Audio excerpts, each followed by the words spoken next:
The Witch of Moon's Lane presents How to Witch, bitch. Welcome to How to Witch, bitch. Michelle, the Witch of Moon's Lane. How are you? Oh, good, thanks, darling. How are you? Very good, thank you. We have some hellos that we've been actually messaging. We've got from Pillow.Princess69. She says hello. Hello. Says, hello, Sorcerer's Sanctuary. Also, Cassie Collins on Instagram. Thank you very much for messaging us. And that's, of course, at How to Witch Bitch on TikTok. I Roger David, I do believe, or it's I Roger David. I'm not sure which one it is, but that also would work. So, yes, thank you very much. Keep those messages coming. Yeah, also, thank you. little stories we'd love to hear as well. Yep. We've had some rather interesting stories, a couple of interesting readings as well. Madam Dakin, who works with us on the radio station, an amazing reading you did. We've had Ashley, we've had Danielle talking about a picture that she sent in. Mm-hmm. And we wanted to touch on the sort of not poltergeisty kind of hauntings things, but we did touch on it with the sage in a past episode about getting rid of that negative energy, particularly if you're moving into a new home or, you know, a home that someone else obviously has had before. Mm-hmm. Maybe it's the land that the house is on, anything like that. So have you had experiences where people have called you to cleanse their home? I've done a lot of cleansing, and most of the cleansings that I do are usually because there's been a divorce or there's been negative stuff, and it's and so or they've wanted a money shift, and so I do businesses where I go in and I sort of like bring money in and abundance in and things like that. But I have had a few sort of hairy, scary times even for myself, but I always go in prepared for that. Mm-hmm. There was one situation where I arrived and the lady was beside herself. Was it a house or a unit? It's a house, and she had two boys there and a husband. And old house? It was an older house, and she was beside herself because there was just so much going on in the house. This particular person was harassing her sons, and they'd be taking the covers off the bed. They would be moving, making the lights go on and off. Mm-hmm. They would be moving things around, hurting. One of her sons was actually getting hurt all the time, so you'd have a lot of scratch marks and things like that. And she didn't tell me any of this. She just told me, come over, I want to heal the house. No, she heal the house. She did say that she was having some problems, but she just wanted to see what I picked up. So she didn't want to tell me too much, and I understand that because she wants to see how much I can pick up from it. And so I came into the house and, so I was just going around and I could feel things, and I was just saying, look, there's definitely a lot more energy here than just negative energy. I'm feeling there is definitely a spirit here, and I don't think this spirit is very happy. And I actually said there's been a murder in this house. Oh, wow. And I can actually see the lady. I even said the lady's name. Yeah. And I said she was in her 90. Her name was Violet.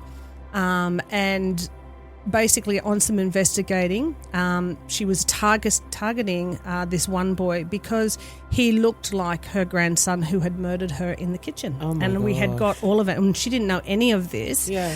And she did some investigating and found out, and it was exactly... So the woman had been murdered by her grandson in that house. Yeah, he'd come in and he'd wanted money for a taxi or something, and she had refused, and so he killed her. So, with a knife in the kitchen, she was with her in her nightgown. So the interesting thing with that is she wasn't leaving. It was her home. That was it. And so she had something that had happened to her, and she was still angry, and she just would not go towards the light. So what we did was we sort of saged it, and we sort of made sure that it was okay for a certain time, but I did have to come back a couple of times to get her to go. We finally did get her to go and sort of let her know that this wasn't her grandson, and it did work. And in the end, they got it out, and they did end up putting it on the market, and they did sell it. But that was pretty full on.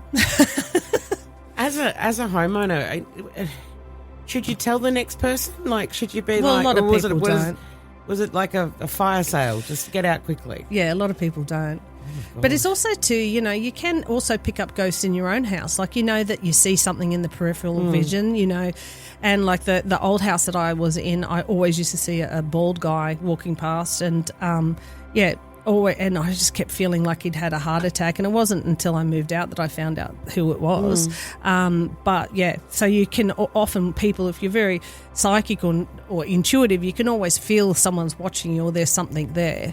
So that's what it's always good to just ask people to leave that you don't want in your home, or at least ask them to respect you. That's a physical. Like you actually physically ask them. You speak to them. Yeah, you speak to them right and say, "Yep, you want them out of the house. You want them out now." Or, I mean, with me, what I do is I come in when I have something like that. I actually say, "Turn around now. You're not welcome anymore. Turn around. There's a light there. Turn around," because they're so busy looking this way, they're not turning around. And if they do turn around, they're scared of what's to come that way.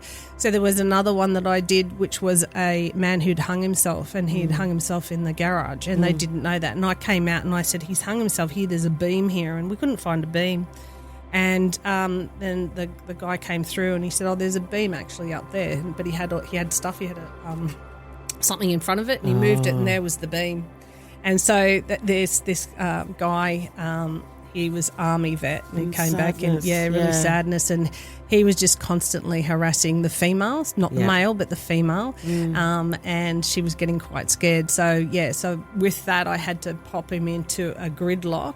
And I actually used my phone app, and you could see the, that there was no person there, but it was actually showing there was a person there. Yeah. And she was behind me. That was fun. I'm saying, "You must go, turn around, turn around, turn around." And finally you saw him turn around and leave. But that really, really freaked me out. But I just have to stay there and go, they can't hurt me. And I think that's what we need people to understand. They can't really hurt you. They get in your head, though. They get into your head. I mean, they might hurt you like Violet did. So she was actually scratching him. So she was scratching him. But, I mean, you can't sort of get a knife and anything like that. But technically, the other thing, too, is they get in your head, and I think that's where you get scared. That's where you get scared. And then you manifested it upon yourself as well. Right. Like, even if there's a noise at the window. That's what voodoo's all about. Yeah. Voodoo, it's like you've got black magic on you, so therefore you're going to be sick, you're going to die, and so people actually start to get all scared and imagine that, and actually, take the trash out themselves. Yeah, and that's the thing. It is one of those things. Yeah. I always think about episodes of like Charmed and stuff like that. Remember that fantastic TV show? I'm sure you would have loved it. Where there was like when they go towards the light and then everything goes like, and it's all like done. Does that actually happen, or do they just literally just turn around and walk out? How does that work? Well, I just say turn around and then they just go. So that's it. So that's it. So not like a pop of them leaving? I don't see that. But a lot of it, to me, is the whole thing of, have you ever? Oh, that's what we should look at. Near-death experiences. Ooh, they're really cool because cool. They come back and they actually tell you what happened. And the other interesting thing about all of that is we all lose 21 grams when we pass. All of us. Is that how I lose weight? Sorry, I thought you'd bring up my weight again.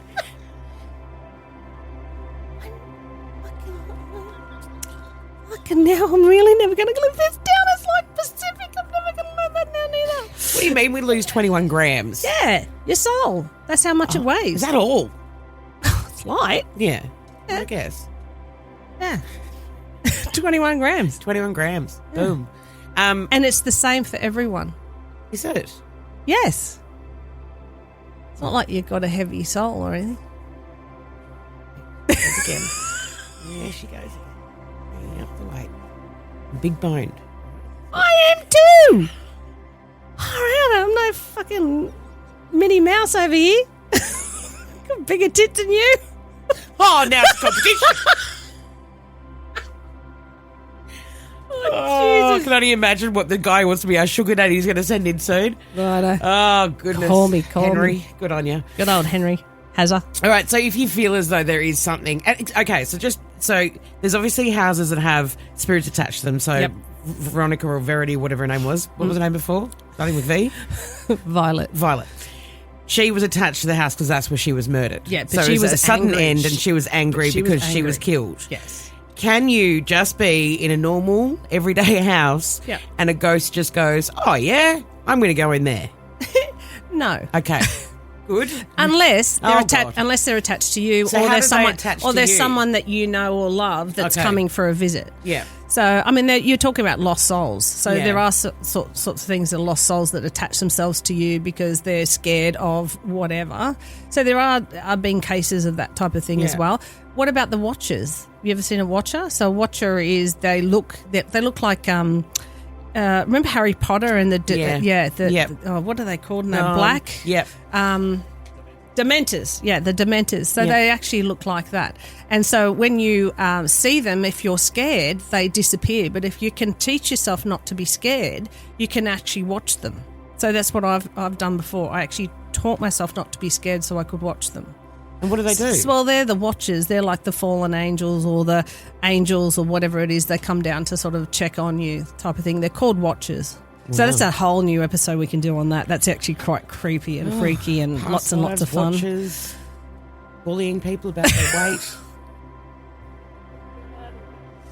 You can bully me. No, I wouldn't do that. Oh, I was rubber face. Oh my goodness gracious. Okay, so I if you love do you. have, I love you too. You love do you. have those negative energy around you. You ask them to leave. What if it's actually something that you Want to keep? Yeah. Yeah. Well, that would be a family or That would loved be a one, family and or a they loved wouldn't one. they wouldn't be negative, so therefore they wouldn't have to leave. But so. see, we've got this massive big, the beautiful clock in our house. It belonged to my aunt who has passed, and my aunt, my very, very close. And it'll just be the most random time. It might be middle of the night, might be Tuesday at 2:00, might be whatever, and it dings. Yeah, but that's her letting you know. That's Joy, right? Yeah, that's Yeah. Glenda Joy, Yeah. who will just ding and then disappear. Glenda the Good Witch. Yes, she was. She Very, was. She wasn't a witch. She was a very, very special woman. Who's also okay. Anyway, whatever. They keep going. She just just got that she in just there. dings and then she moves on. Little dicks. Little dings. Little- So little ding. But is there like a different level of ghost? Okay, so say for example you've got. That's a check-in. Is it? That's a check-in. So I used to have, when my little one was about 2, she had this round box that used to ding every now and then as well. And it was one that my mother had given her. And so when my mother had passed, Yeah. and it would just every now and then it would just ding, ding, ding. And it was just to say, and then you look around and go, okay, it's just saying, hey, I've just called in just to see how you are. Okay. But they don't necessarily hang around for long. They're But just they sort just of dig and coming go. in. Yeah, dig. Ding dong ditch with the witch. What a bitch. Give me a stitch. Okay, this is ridiculous now. But that does happen. Like, there are certain things that I would not want to get rid of, whereas other people, obviously, like, you know, if they... But it's a bit like when you have someone coming over to your house. They don't come and stay. They come over and they let you know they're there. You have a great time. You have a dinner and then they leave. Yeah. So that's basically all they're doing. They're just coming in, saying hi, making sure everyone's okay, and then they leave. Because I always have someone say, are they watching me in the shower? I was like, they've got better things to do than watch you in the shower. You're going to go and watch really hot people in the shower. Yeah, that's right. That's where I would be too.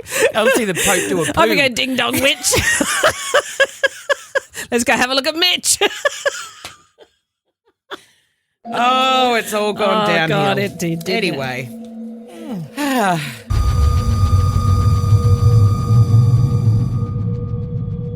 And it's now time to check the stars for the week. Okay, so Aries this week might bring you new opportunities in your career, so stay open to collaboration and don't hesitate to take the lead when necessary. Your energy is contagious. Taurus, please focus on personal growth this week. It's an ideal time to start a new hobby or to dive into learning experience that excites you. Indulge in some self-care also. Gemini, your communication skills are at their peak. It's a great time to network and strengthen your relationships, both personally and professionally. Share your ideas and encourage with others. Cancer, you might feel a bit introspective this week. Take time to reflect on your goals and your relationships. Trust your intuition and consider making some necessary adjustments. Leo, your creativity is on fire. This is a perfect time to express yourself through artistic pursuits. Share your creations with the world and let your talent shine. Virgo, this is a week to encourage you to find balance in your life. Pay attention to work-life harmony and prioritize your health. Make time for relaxation and meditation. Libra, Relationships take centre stage, so strengthen your bonds with your loved ones and resolve any lingering issues. Your diplomatic nature will help you to maintain harmony.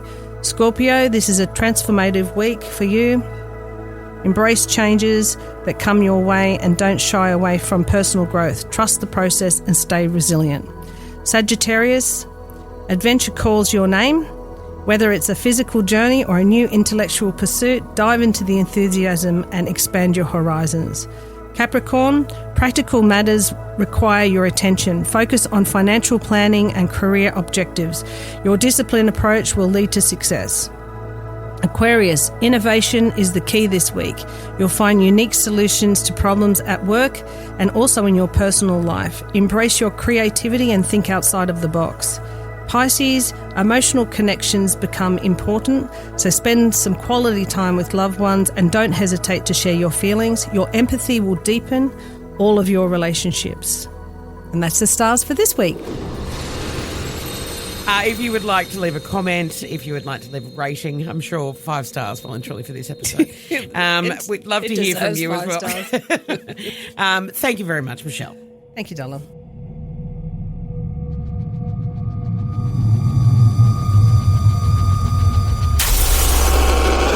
Woodwork Podcasts.